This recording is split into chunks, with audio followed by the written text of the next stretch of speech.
Bueno, ahora sí, iniciando ya esta plática, quiero abordar el libro de Efesios capítulo 4, versículo 1 al versículo 6. Efesios 4, versículo 1 al versículo 6. Voy a leer y dice en la Escritura, en el nombre del Padre, el Hijo y del Espíritu Santo: yo pues, preso en el Señor, les ruego que anden como es digno de la vocación con que fueron llamados. Y como les decía, el título del tema es llamados a ser dignos en nuestra vocación. Versículo 2, lea conmigo, por favor, todos claros acá. Vamos a leer fuerte y claro. 1, 2 y 3. Con toda humildad y mansedumbre, soportándose con paciencia los unos a los otros en amor. Verso 3. Solícitos en guardar la unidad del Espíritu en el vínculo de la paz. Un cuerpo y un espíritu, como fueron también llamados en una misma esperanza en su vocación. Verso 5. Un Señor, una fe, un bautismo. Ok, siguiente verso. Un Dios y Padre de todos, el cual es sobre todos y por todos y en todos. Ok, después de haber leído estos versículos, quiero que usted escuche lo siguiente. El apóstol Pablo, cuando está escribiendo esta carta, está encarcelado. No está encarcelado por malhechor, sino por predicar la palabra de Cristo. Pablo desde su prisión está rogando a los creyentes: anden como es digno de la vocación de un creyente. Oigan lo que dice el versículo 1. ¿Me puede ayudar, por favor, a leer una vez más? Yo pues, preso en el Señor. Literalmente la palabra preso en el Señor es preso por causa del Señor. Miren lo que dice: les ruego que anden como es digno de la vocación con que fueron llamados. Ok, en primer lugar, quiero aclarar, cuando la Escritura dice anden como es digno de la vocación, es, en pocas palabras, sean como Cristo. El anhelo de Dios el Padre es que su iglesia lo dé a conocer a través de representar a Cristo en la tierra. Ahora, ¿alguna vez ha pensado que el llamamiento a ser como Jesús, nuestro Señor, es una vocación? Por ahí yo estudiaba y quiero aclarar la diferencia entre vocación y profesión. ¿Hay alguno acá que pueda ser médico de profesión, enfermero de profesión y sucesivamente? Eso es una profesión. Pero la vocación, escuchen lo que significa. Es un sentimiento o inclinación de quien se cree llamado por Dios para dedicarse a la vida espiritual religiosa. Oiga, la vocación es la inclinación que una persona siente para dedicarse a un modo de vida. Siento el deseo de dedicarme a la santidad, a no más mentira, ya no más alcohol, a hacer cambios en la vida. También la vocación significa inspiración con que Dios llama a estar a alguien en un estado espiritual. La inspiración que Dios le da a una persona para ser llamado y estar en un estado espiritual. Especialmente al estado espiritual religioso. Entonces Dios es quien nos inspira a ser como Jesús. Lea otra vez el versículo 1, por favor. ¿Qué es lo que dice? Yo pues, preso en el Señor. Aquí viene el ruego de Pablo. Les ruego que anden como es digno de la vocación con que fueron llamados. Preste atención a lo siguiente. El libro de Filipenses, capítulo 1, versículo 6 dice, Filipenses 1:6 dice así: estando persuadido de esto, que el que comenzó en ustedes la buena obra, la perfeccionará hasta el día de Jesucristo. Hermanos, cada uno de nosotros que somos escogidos, estos temas ya los hemos hablado y solamente usted haga memoria de todo lo mucho que hemos platicado. Cuando alguien es llamado por el Señor y lo escoge para salvación, tiene una finalidad en su vida: ser como Jesús. Ahora, el pastor Miguel Núñez, yo tomaba un fragmento de su libro para pastores. Fíjense lo siguiente acerca de la vocación. El llamado no es un simple deseo. Óiganlo. El llamado no es un simple deseo. No es algo que dejas a un lado después de un año, porque simplemente se terminó la luna de miel. El llamado no es simplemente una pasión.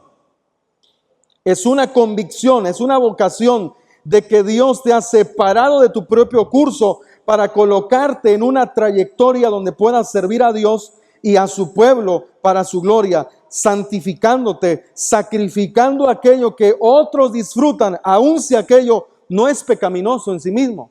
No es pecado ver televisión, claro, pero a veces Dios nos dice, no vas a ver televisión tú. Aunque no sea pecado, hay cosas que Dios nos manda en ciertos llamamientos para la santificación, en la vocación de ser como Cristo. No es pecado, todo me es lícito, pero no todo me conviene. No me dejaré dominar de cualquier cosa, dice el apóstol Pablo en Corintios. La cuestión está así. Cada uno de nosotros tiene un firme llamado en Cristo. Voy a ser breve, regáleme 30 minutos, 25, 30 minutos más. Oiga, como desarrollo, quiero decirles, el primer encabezado lo he titulado Características de una persona digna al llamado. Al decir llamado, llamado a ser como Jesús. Características de una persona digna al llamado. Oiga lo que dice el versículo 1 al 3. Leamos nuevamente. Por ahí si les caen unas gotas de lluvia, se hacen a un lado. Yo sé que esto va a pasar rápido, pero hay algunas goteras. Dicho sea de paso, muy pronto ya se va a poner la lámina. Estamos felices por eso. Oiga, lea conmigo el versículo 1 al 3. Yo pues, preso en el Señor, les ruego que anden como es digno de la vocación con que fueron llamados. Aquí empiezan las características, verso 2 al 3. Con toda humildad y mansedumbre, soportándose con paciencia los unos a los otros con amor, solícitos en guardar la unidad del Espíritu en el vínculo de la paz. En el versículo 2 y 3, si nos detenemos a estudiar la palabra, hay ciertas características. Yo enumeré 4, pueden salir más, pero de forma generalizada vamos a ver 4. Ahora, quiero hacer un énfasis. Quiero hacer un énfasis en primer lugar antes de empezar a ver las 4 características generales. En primer lugar, recordemos que el llamado lo hace Dios. El llamado que Dios nos hace es ser como Jesús. Si usted quiere anotar Mateo 22:14. Mateo 22:14 dice, porque muchos son llamados y pocos son los escogidos. El contexto de esta cita son las bodas del Cordero.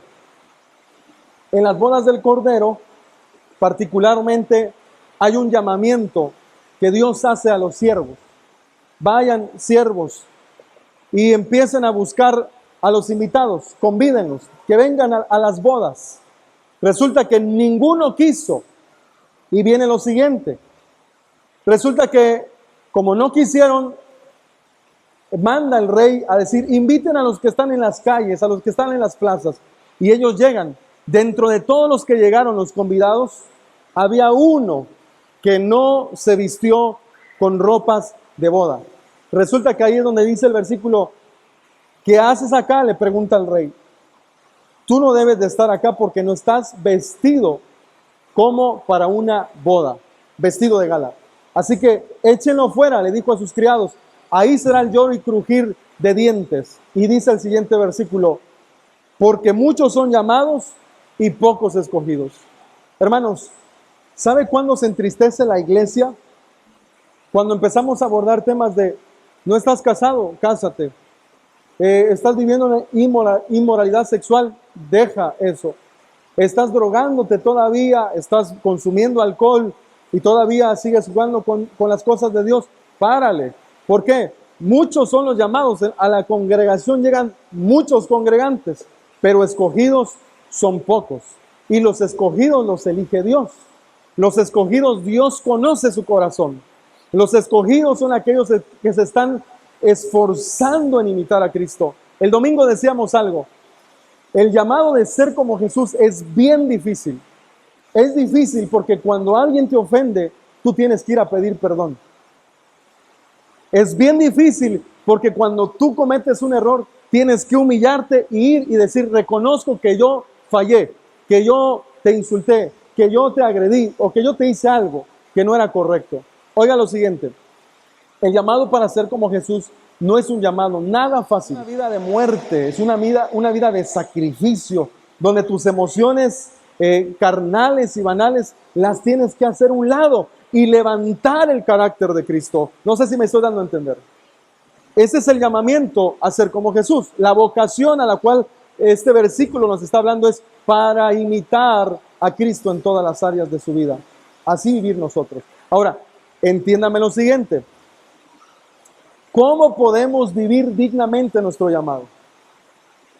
¿Cómo puedo vivir mi vocación de ser como Jesús dignamente? ¿Cómo le hago? Preguntémosle a la Biblia.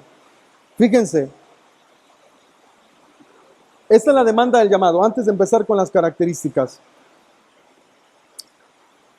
Antes de abordar las características, se me estaba yendo una nota acá. En segundo lugar, que quiero hacer énfasis es en lo siguiente.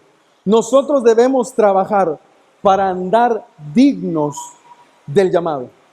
Nosotros debemos trabajar. O sea, Dios es el que llama y escoge. Pero yo soy el que debo trabajar mi carácter para llegar a ser digno del llamamiento de ser como Jesús. Haga de cuenta, si Dios no nos llama, no estaríamos convidados a las bodas. ¿Me doy a entender o no? ¿Cómo puede usted pasar a una boda? A menos que usted conozca a los que van a celebrar su boda y le hagan extender una invitación, ¿sí o no? Ok, segundo, usted llega a la boda adecuadamente. Ok, le han llamado, lo escogieron para estar en la boda. No hay otra forma para estar en la boda. Solo hay una forma, que te inviten, que te conozcan y que llegues adecuadamente a la boda. Ahora, aquí viene la cosa. Número 2, el énfasis que queremos dar. Yo tengo que trabajar en la dignidad de mi llamamiento. Y al decir trabajar en la dignidad es, tengo que limpiar mi vida de todo tipo de pecado, de cualquier clase de pecado que yo estoy practicando.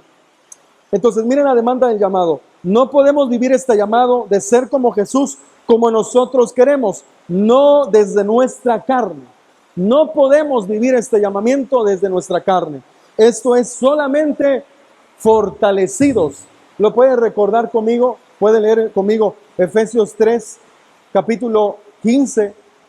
Miren lo que dice la escritura, Efesios capítulo 3, versículo 15. Ayúdeme, por favor.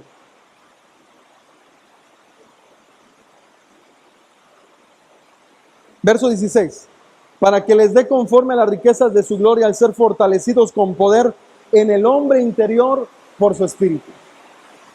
No es desde la carne que yo puedo cumplir mi vocación, ser digno de mi vocación. Por favor, ahora escuchen lo siguiente. Solamente es por medio del Espíritu Santo que yo puedo andar dignamente en el llamamiento de ser como Jesús. Somos llamados a ser como Jesús en esta tierra para mostrar la gloria de Dios a todas las naciones de la tierra. ¿Quién da a conocer la gloria de Dios? La iglesia. Repita conmigo, la iglesia tiene un papel importante en la tierra. Dar a conocer a Jesús. Dar a conocer la gloria del Padre. Ahora, quiero empezar acá. Lea conmigo Romanos 12:1 al versículo 2. Fíjense bien, ¿por qué no desde la carne? Romanos 12:1 al versículo 2. Dice la escritura, así que, hermanos, les ruego por las misericordias de Dios que presenten, ponga mucho énfasis, no es desde la carne, no es desde mis malos deseos, es desde el poder del Espíritu Santo obrando en mi hombre interior. Así que, hermanos, les ruego por las misericordias de Dios que presenten sus cuerpos en sacrificio vivo, santo, agradable a Dios, que es vuestro culto racional. ¿Se dan cuenta de esto? Versículo 2. No se conformen a este siglo. Si te conformas a este siglo, ¿qué va a pasar? Tu carne va a querer vivir. Al decir no te conformes a este siglo, no te conformes a este mundo. La palabra conformar, yo recuerdo que recién el año pasado estudiábamos todo el libro de Romanos, que nos quedamos en el capítulo 14. La palabra conformar es una palabra compuesta, con y formar. Estar junto a lo que te forma. No te conformes, no estés junto a la formación de este mundo.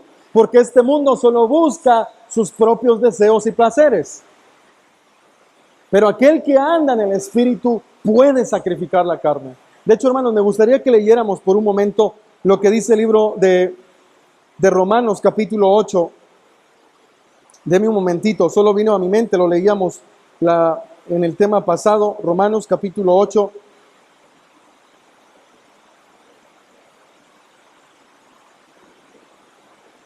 Son los primeros versículos que quiero leer. Vamos a leer el versículo 4, por favor. Dice así, ¿está conmigo? ¿Puede leer en voz audible y fuerte? 1, 2 y 3. Para que la justicia de la ley se cumpla en nosotros, que no andamos conforme a la carne, sino conforme al Espíritu. ¿No andamos cómo? Conforme a la carne. ¿Usted quiere ser como Jesús? No ande en la carne, ande en el Espíritu. Verso 5. Porque los que son de la carne piensan en las cosas de la carne. Y uno puede avanzar por lo mismo. Pero los que son del Espíritu, en las cosas del Espíritu. Piensan en las cosas del Espíritu. Miren lo que dice el verso 6. Porque el ocuparse de la carne es muerte, pero el ocuparse del Espíritu es vida y paz. Vaya hasta el versículo 9, por favor. Mas ustedes no viven según la carne. Mire a todos los que son escogidos ahora. Mas ustedes no viven según la carne, sino según el Espíritu, en mayúscula. Si es que el Espíritu de Dios mora en ustedes, y si alguno no tiene el Espíritu, ahora explica mejor. El Espíritu de Cristo no es de él. Quiero volver acá. Yo no puedo ser como Jesús si ando en la carne. No puedo. Va a ser difícil.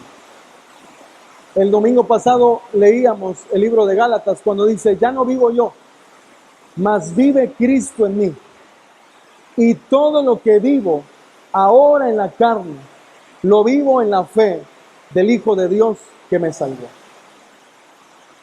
Quiero empezar a mencionar los 4 requisitos que la Biblia nos marca en Efesios. Fíjense bien. Me apoya a leer una vez más el libro de Efesios capítulo 4, versículo 2 y 3. Miren lo que dice la Escritura. Con toda humildad. ¿Lo puede leer? Con toda humildad. Aclaro una cosa.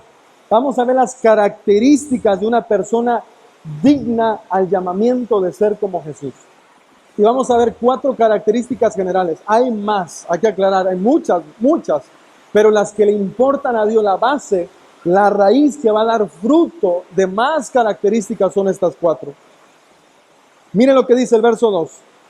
Con toda humildad. Esa es una característica de alguien que va a trabajar en la unidad del Espíritu, alguien que va a trabajar para que Cristo crezca y la carne muera. Esa persona es humilde. Esa persona va a ser mansa, soportándose con paciencia los unos con los otros en amor. Verso 3. Solícitos en guardar la unidad del Espíritu. Solícitos en guardar la unidad del Espíritu en el vínculo de la paz. Ahora, aquí van las cosas. En primer lugar, yo no tardo mucho y paso mi segundo encabezado. Les pido paciencia por este ruido.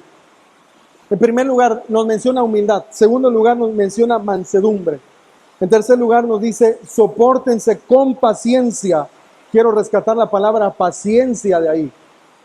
Oiga, humildad, mansedumbre, paciencia. La paciencia te ayuda a soportar. Si no tienes paciencia, no puedes soportar a nadie.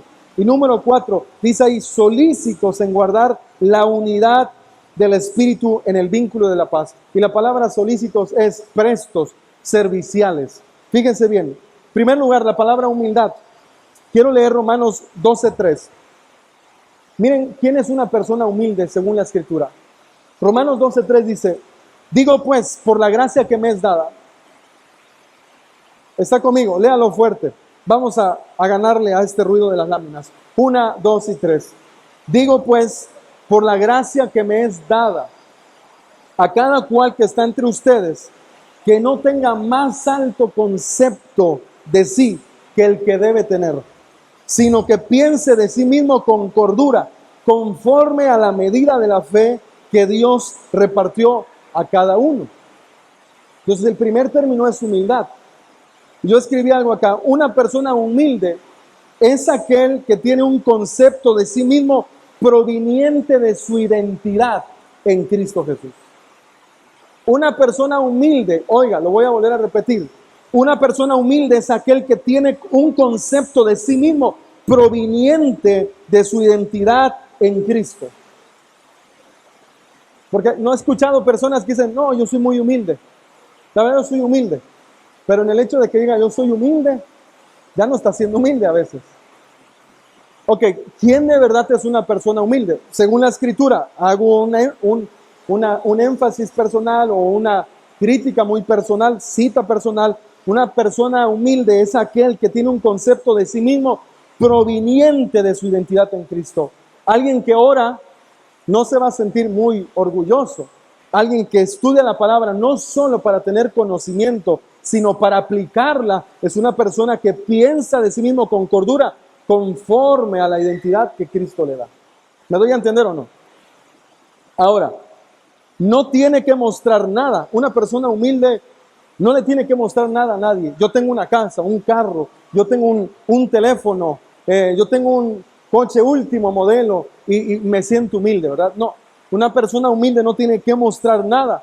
No compite con nadie, no es orgulloso, no le está diciendo a la gente, yo sé, tú no sabes, y humillándolo. Una persona humilde de verdad se forja en la oración a través de ser como Cristo Jesús.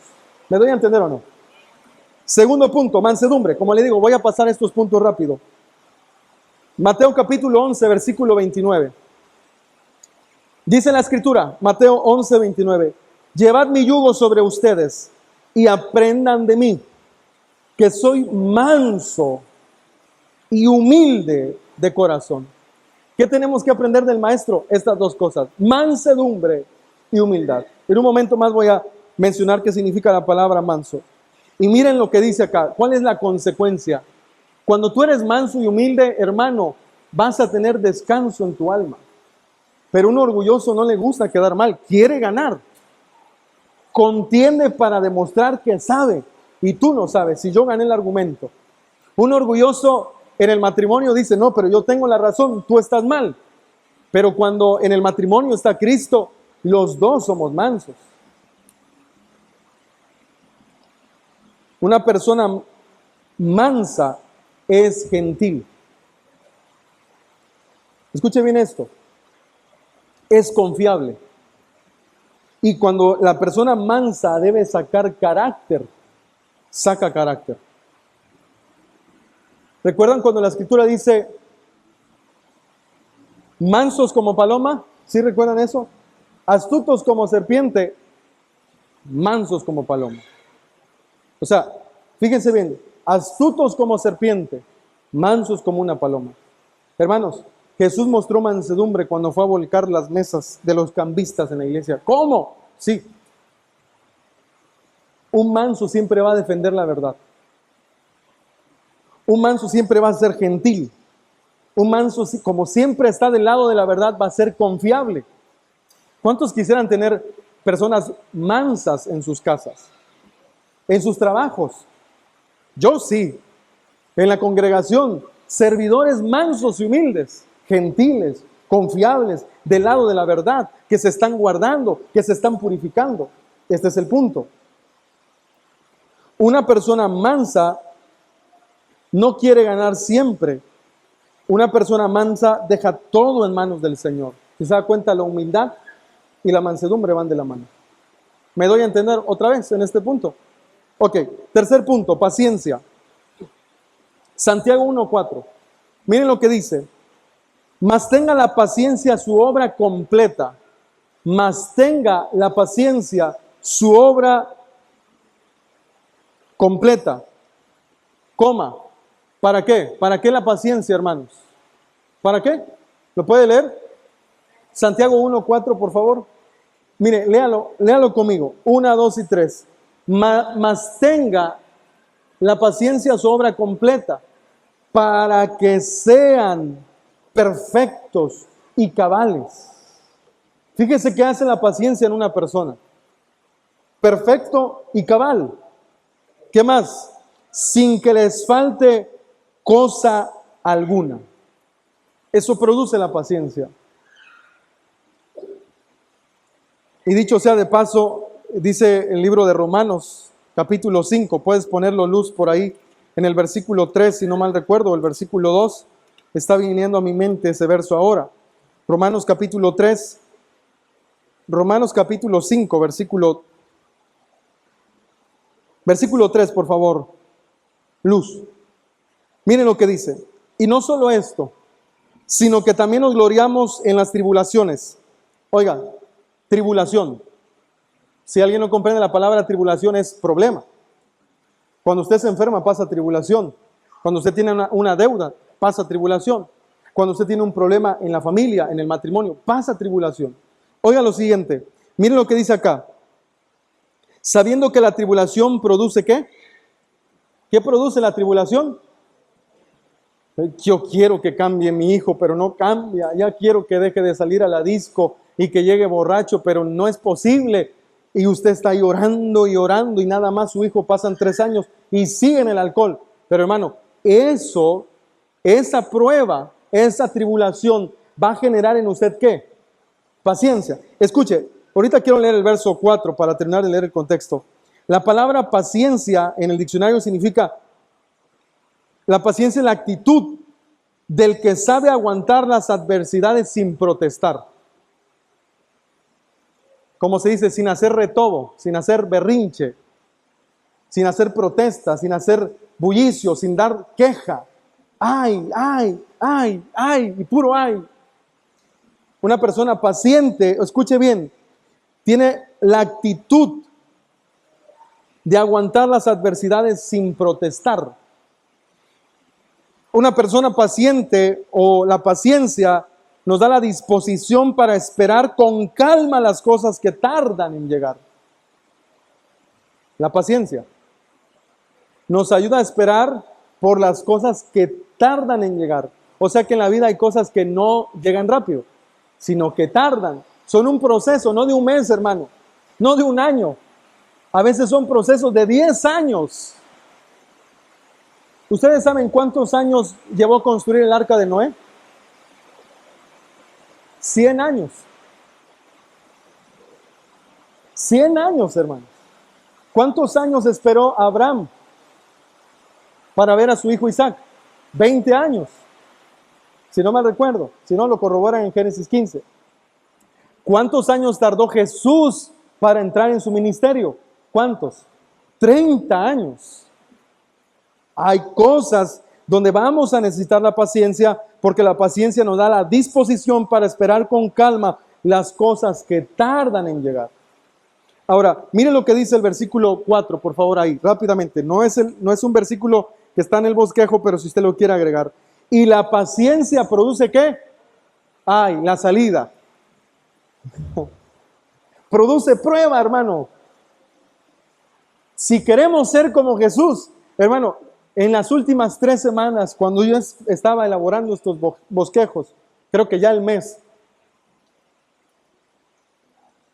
yo elaboraba el tema y decía, Señor, lo voy a predicar, ya elaboré el sermón. Y decirlo es fácil, pero oro, ayúdame a ser como Jesús. Hermano, aténgase a las consecuencias. Cuando usted ore, quiero ser como Jesús. Porque en todo este mes me ha venido una de cosas tremendas. ¿Y qué hay que hacer? Amar, perdonar, ser paciente, ser fiel como Jesús, ser manso y humilde. ¿Me doy a entender o no? ¿Quieres ser como Jesús? Cuidado si quiere orar esas palabras. Y más bien, no le digo cuidado, le animo, ore esas palabras. Porque después de que la paciencia produce prueba y la prueba va a producir ¿qué? Esperanza, valió la pena. ¿Cómo se siente una madre cuando va a dar a luz? Cuando ve el fruto en sus brazos. Feliz, es la mujer más feliz de ver el producto de aquello que tanto anhelaba ver. No le podía ver su carita, no podía tocar su rostro, hermano. La prueba es eso. Después de que la prueba pasa, viene la esperanza. ¿Cuántos se alegran por la esperanza? Verso siguiente y finalizamos ahí. Porque Cristo, cuando aún éramos débiles, a su tiempo murió por los impíos. Y ahí está, porque Cristo nos muestra que pasó todas esas etapas que acabamos de leer. Volviendo al bosquejo acá, fíjense bien, ¿por qué estamos abordando la palabra paciencia? Porque la Escritura dice, soportándose con paciencia los unos a los otros en amor. La paciencia sin amor no sirve.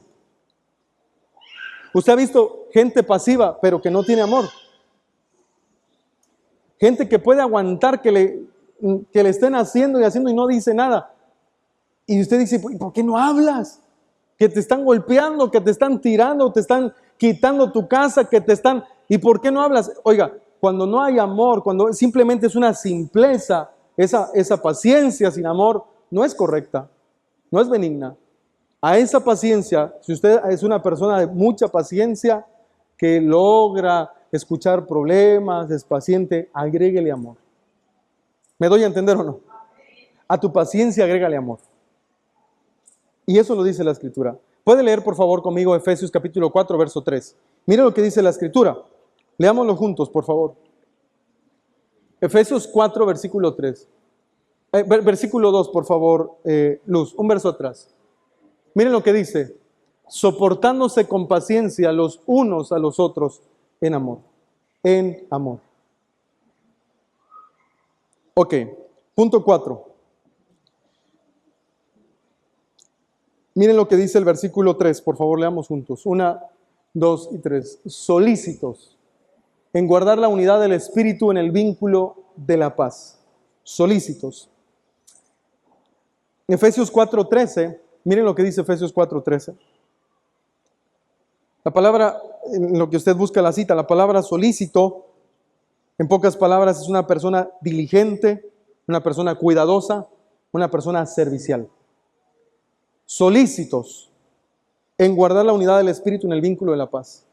¿Por qué debemos guardar la unidad, estar solícitos en guardar la unidad en el vínculo de la paz? Porque mire lo que dice Efesios 4:13. Hasta que todos lleguemos a la unidad, solícitos en estar unidos como congregantes. A la unidad de la fe y del conocimiento del Hijo de Dios, a un varón perfecto. Y miren la parte final, conecta muy bien porque está en Efesios. Miren lo que dice, a la medida de la estatura de la plenitud de Cristo. Esto es casi como un hebraísmo, ¿no? A la medida de la estatura, ¿de qué más? De la plenitud. Cuando un judío quiere, y también un hebreo quiere hacer énfasis en algo, es como póngase de pie, puestos de pie, con sus pies, es como muy repetitivo cuando quiere afirmar algo. Y aquí lo está diciendo, a la medida de la estatura de la plenitud de Cristo. Está repitiendo muchas palabras, pero diferentes, para llegar a un solo fin. Tenemos que ser solícitos, ¿para qué? Para llegar a esa estatura. Para ser un templo santo en el Señor. Ok, tengo una nota final acá. Dense cuenta que estos 4 requisitos, que no son los únicos para hablarlos de forma congregacional. Tenemos que, hermanos, ser serviciales, ser puntuales, ser aseados, ser disciplinados, ser personas amigables, ser personas también, un sinfín de cosas que podríamos mencionar. Son más requisitos. Dense cuenta de esto, que estas 4 cosas no son las únicas o los únicos requisitos para una congregación. Pero sí podría decir, estudiando este versículo, que son los más importantes para que una iglesia avance en su llamado para ser como Jesús. ¿Ser qué? Humilde, ser manso, ser paciente y ser una persona solícita, presta para trabajar en la unidad. Cuando nosotros nos hemos reunido como pastores aquí en Puerto, al decir pastores, 4 pastores, hemos hecho lo siguiente. Es muy difícil unirnos. La unidad es muy bonita, hermanos. Pero trabajar es complicado. Trabajar para estar unidos es complicado. ¿Cuándo puede? No, yo no puedo ese día. No, yo tampoco. Y el otro dice, yo menos. pero en 15 días, no, es que en 15 yo tengo un viaje. Y la cuestión es de que, a ver, vamos a parar. Todos tal día tienen que cancelar lo que tengan y nos tenemos que unir para orar por las iglesias. Solícitos, prestos, diligentes, serviciales, unidos. Ahora, estas 4 cosas, ser humilde, ser manso, ser paciente y ser solícito, son 4 características que te hacen digno del llamamiento santo en el Señor, para ser como el Señor. Es lo que quiere decir el apóstol Pablo acá. Puede repetirlas conmigo a ver si se le quedan. Humildad, mansedumbre, paciencia y solicitud. Eso es muy importante.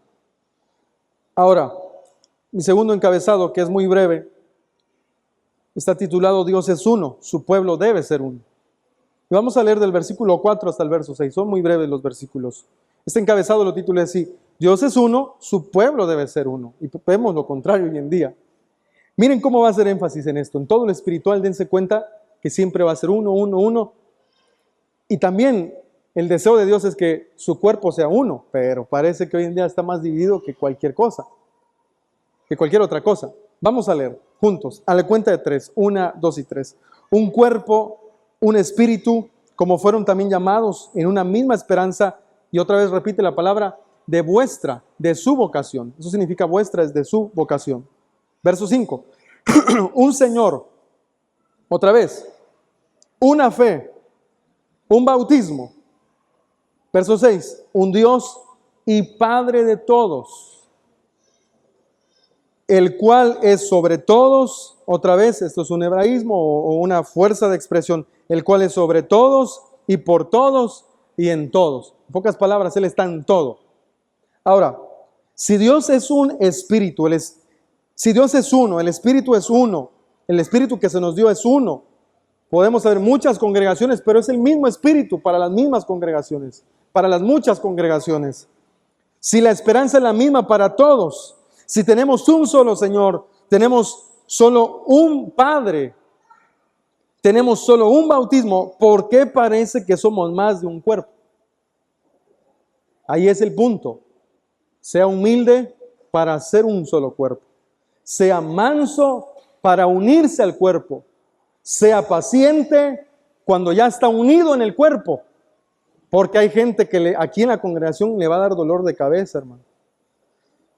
En serio. Es en serio. Pero se nos mandó a soportarnos en amor unos a otros. Y número 4, sea solícito. Me hicieron algo, no importa. Yo tengo que seguir trabajando en la unidad. A quitar el estorbo que ya hay entre mí y el hermano. Si vino un estorbo, vino un pecado, él me agredió, yo le agredí. Yo tengo que ser fuerte, tomar mi orgullo, tragármelo, ser humilde y manso y decir, hermano, me ofendiste, pero como amo a Cristo y mi mirada está en Cristo, y tú también eres mi hermano de sangre, porque la misma sangre nos compró, voy a trabajar para quitar y limar estas asperezas. En su momento vamos a hablar qué tipo de pecados ya no son perdonables en una congregación. Ahora bien, como el tema no es eso, solo quiero adelantar que eso lo vamos a ver también detenidamente en breve, el domingo. Miren lo que dice la Escritura. Quiero que vaya conmigo a 1 Corintios capítulo 1, versículo 10. Mientras usted busca la cita, como yo decía, ¿por qué parece que somos más de un cuerpo? ¿Por qué no hay una unidad en el cuerpo? Solo me congrego, pero no quiero saber nada del hermano entre semana. Ese no es el punto. Debe ser manso, humilde, paciente, solícito para trabajar en visitar a tu hermano, para escucharlo, para animarlo, para apoyarlo, para orar por él, para darle una palabra, para darle un consejo, sucesivamente. Si se dan cuenta, en todo lo que leímos, todo lo espiritual no está fallando en ser uno. Todo lo espiritual no está fallando en ser uno. Sigue siendo uno. Dios, Jesús, el Espíritu Santo no han cambiado porque no son carne. ¿Cuán difícil es unir la carne? ¿Sí o no? Pero acá otra vez nos llevamos, yo estoy finalizando. Sé humilde, Reconoce si fallaste, ofendiste a algún hermano. Reconócelo. No puedo decir qué tipos de ofensas, ¿verdad? Hay muchas.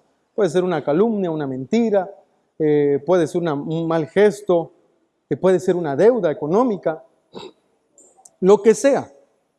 Tú tienes que ser humilde, manso, ser como Jesús.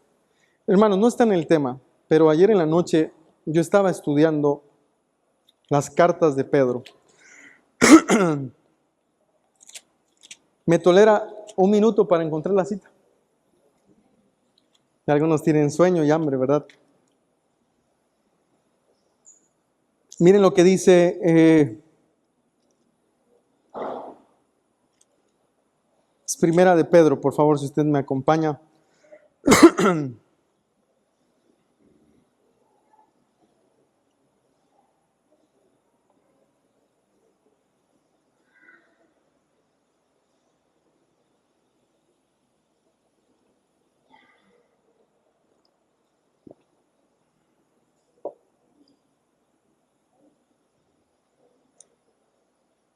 Versículo, disculpe este asunto de mi garganta.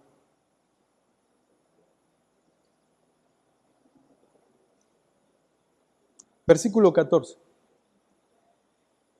Mire, hermano, cuando usted se quiera padecer a Cristo, esto le va a pasar. Verso 14. Mas también si alguna cosa padeces por causa de la justicia, bienaventurado eres.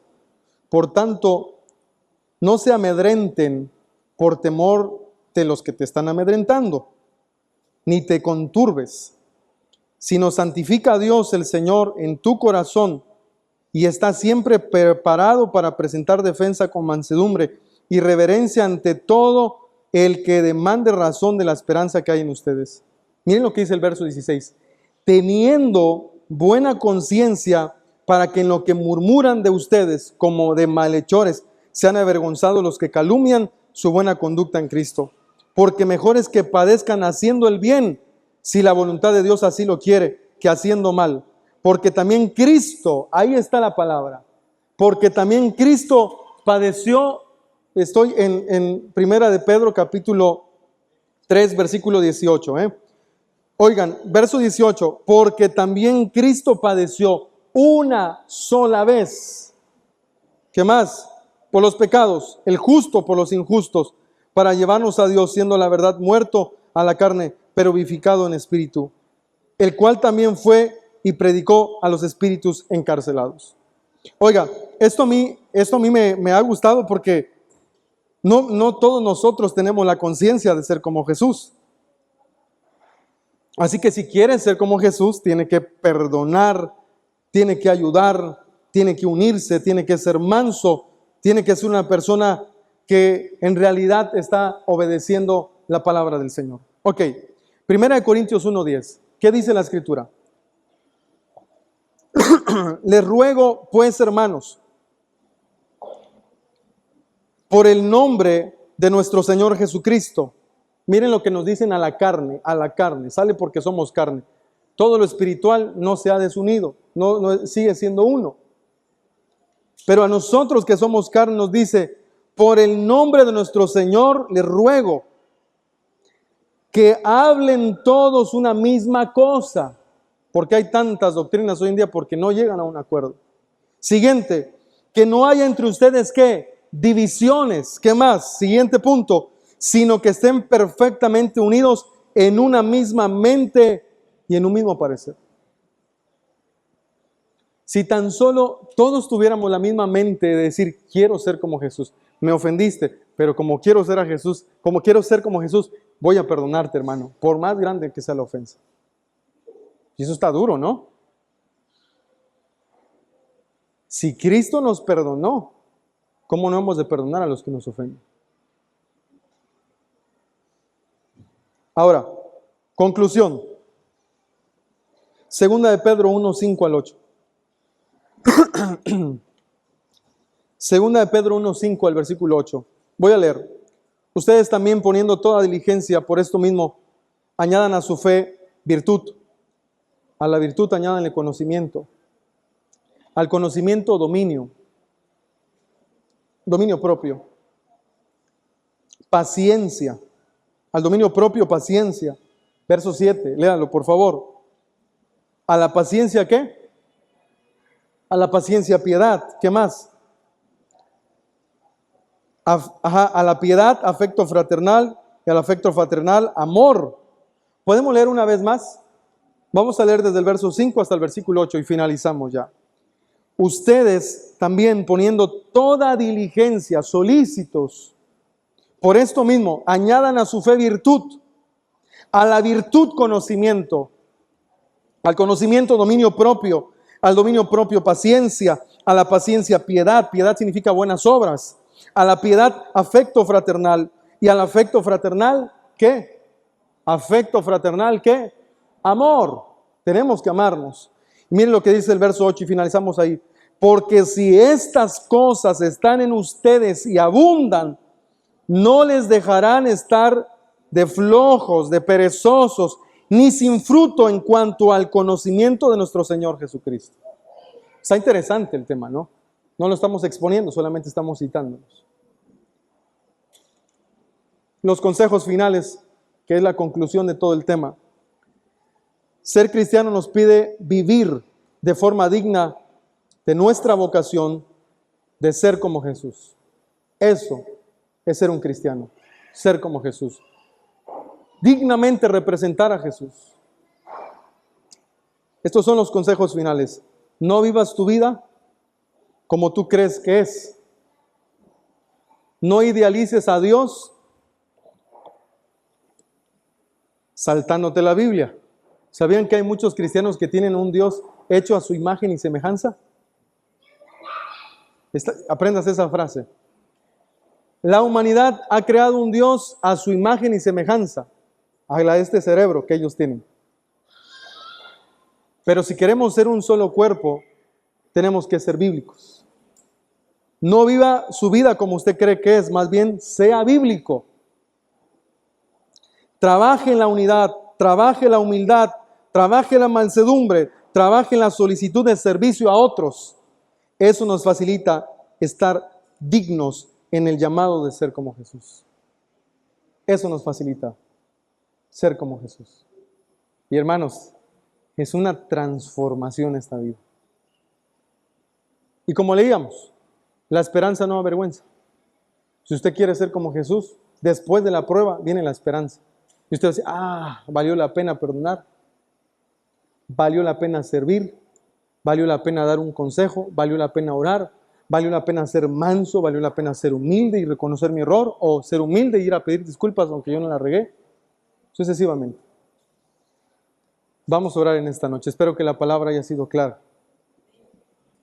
Así que hermanos, sigamos trabajando en nuestra vocación de ser como Jesús. Amén. Señor, te damos gracias. Te agradecemos en esta noche. Infinitamente gracias por todo lo que hiciste en la cruz del Calvario.